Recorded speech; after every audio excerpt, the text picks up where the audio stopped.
idea of Thanks for Nothing first come to you? Was it inspired by something personal, by research or observation? Because I was really interested in this kind of performative female suffering and see how her decisions are kind of, like threatening the other people's life and lifestyle. And this is how I kind of started developing the story. And then I also wanted to make a movie about young people who are living in a world made by grown-ups and how they are not really welcome there and how they're very judged easily and how the system is not always made for every person individually. It's always like a box-ticking system, So you can't really put everybody in these boxes. Mm-hmm. And that's why I put them in the social system.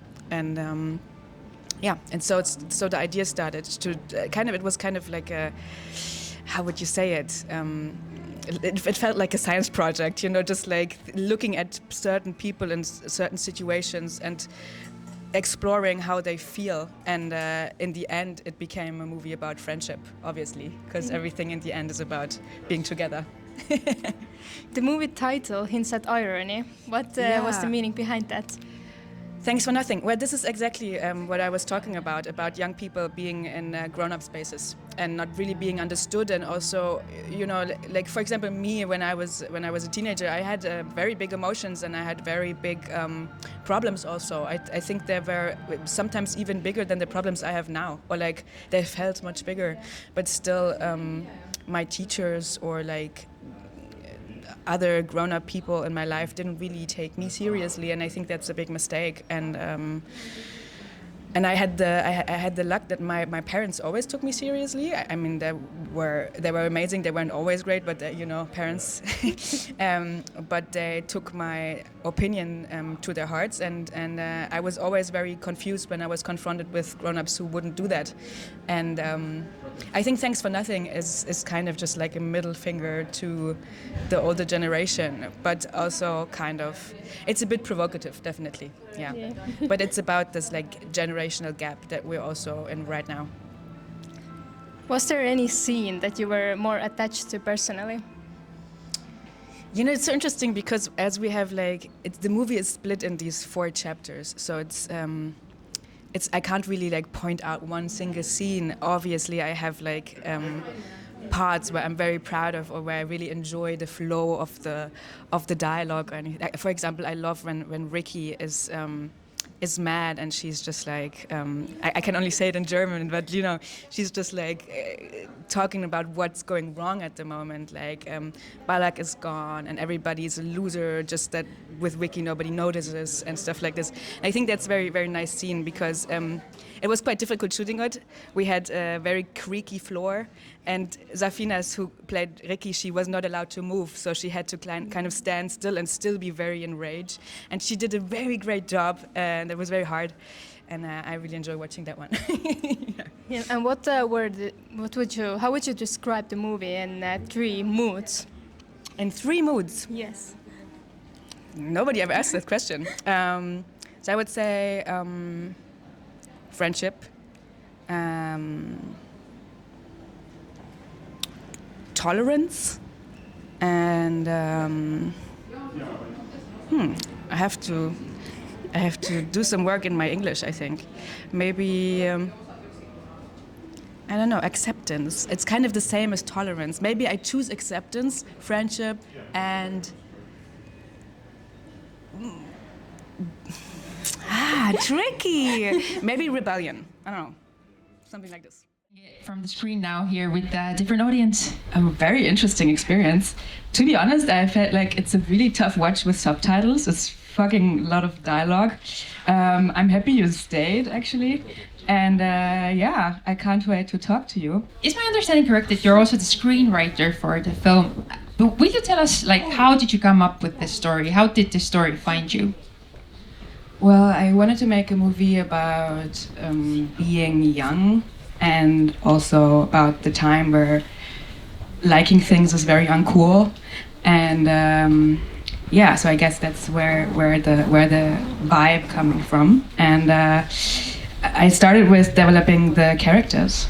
And I started with Katarina, and I wanted to explore a young woman or girl that is really into performative suffering, maybe, and also like remembering my own youth and my own role models as a teenager, and kind of, just looking into this. And then I developed the other 3 characters to have a context first, but then I realized I really want to also talk about their backgrounds, about their stories, and this is how the chapters were built. Yes. Thank you. I think the audience will agree with me when I say that these characters did feel really real. I think in all of our friends groups we have like the carer, the party girl, etc. So they really felt like someone I know already. So as I understand, this is like something that I wanted to ask anyways. So the characters were sort of like there before, with this whole like sort of societal thoughts. It's really a heavy issue as well, but also like this disappointment about adults, which I think is also something we have all felt during one period of our time or another. So the characters were there before, and then I developed the world around it, because it was interesting to me that young people have to live in a world that's built for grown-ups, by grown-ups, and also not really being understood at all, and also not really being taken seriously, being in their emotions, and their very big emotions, and also they really have problems, young people. And I, as a young person, always thought, why don't people take me seriously? And that's why I wanted to make this movie called Thanks for Nothing, because that was how I felt, and that's the answer. When we are already on these characters, I was also wondering about the actors in this film. I really love them. I think they felt, I don't know, already ready for the big screens, big stages. Like, how did you find these girls especially? What's the background with this? We did a casting very normally, like for Katarina, who Lea Drinda plays Katarina.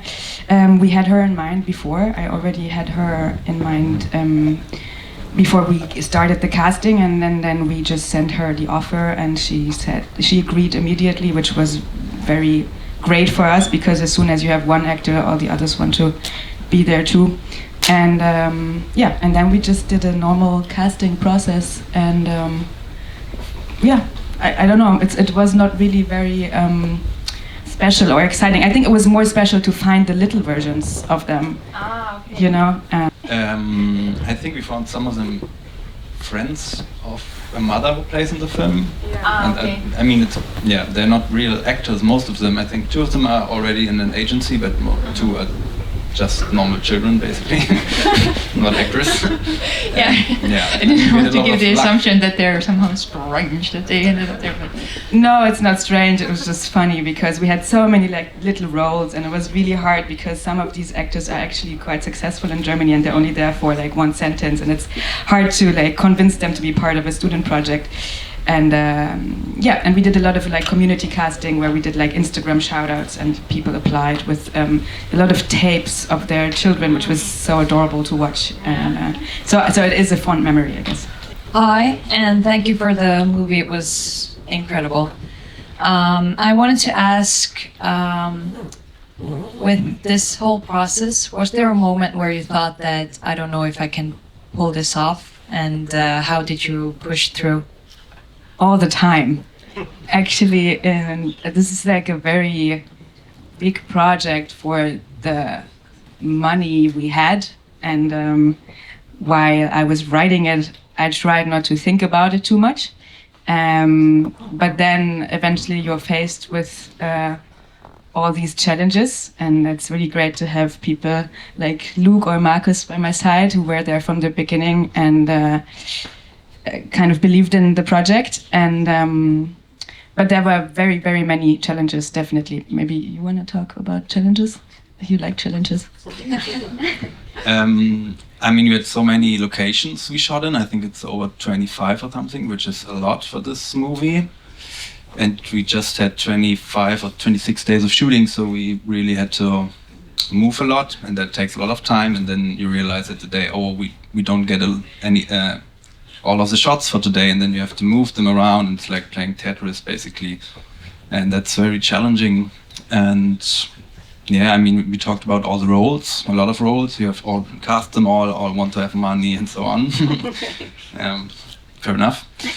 And I was wondering how many rewrites or drafts did you write, and was the fourth wall breaking written into the first draft or later idea? I think there were 4 or 5. I think there were like 4.1, 4.2, 4.3 somethings where we had like little changes. Oh, it's louder this way.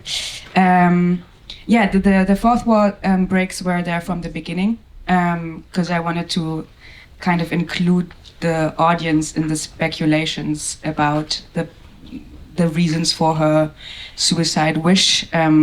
Also, I kind of wanted to have a difference between us thinking about her reasons for dying and never really asking her directly.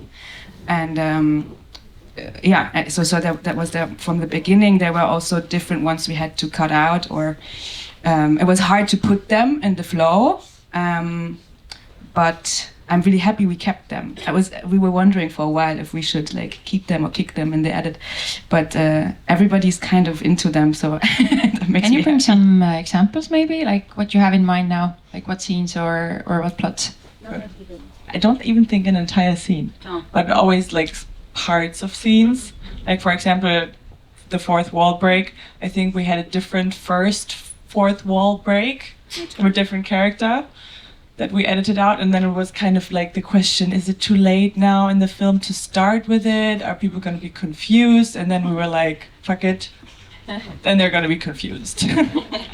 Oh, also I can add something, because you asked about the fourth draft and about editing it. As this movie has like a heist structure, like only in the end you have all the information, it was really hard to work against the chronicle order. So we also had to keep a lot of things in the movie just so you understand everything. It's kind of like a domino effect. So only at the end you're like, okay, now it makes sense. Actually, it's like a movie that you could watch twice, and then at the second viewing you will understand more than at the first, or it's more fun this way. But yeah, there wasn't so much to cut actually. Amazing movie, really fascinating. But my question is about Katrina. What, like, usually with these sort of films, they're like the obsession is like, I don't know, like desire, like sexual usually. But where came the idea that she would be like fascinated by death? That's like, it explains. Yeah, she's like addicted to the thought of death. But like, usually in those sort of films, it's always like desires or something. So I was like thinking like, why death? Well, so I don't really understand the sexual part. Maybe you have to explain that to me later. But for me, when I grew up, I loved watching it was a TV show called Skins, and there was this figure. She was called Effie, and it was all about her depression and her being so sad and so cool. And it was really, I loved her. And then I re-watched it when I was in my 20s, and I was like, whoa, she's actually not that cool. But when I was a young person, I kind of enjoyed these thoughts about what if I die, and will everybody miss me? Will they, I don't know, will I be more mysterious to them? Obviously I was never mysterious because I talk too much, but yeah, I think it came from that. And also I find it quite fascinating that in pop culture, but also in like mystical, how do you say, in fairy tales, there's always these like young women dying. Like, now I have to know them in English. What's it called? Schneewittchen? Snow White, for example, or the other one, the woman in the tower with the roses, you know.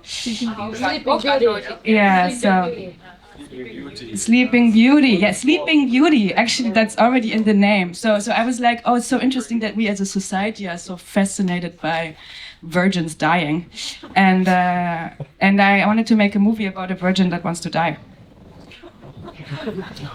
There's your answer.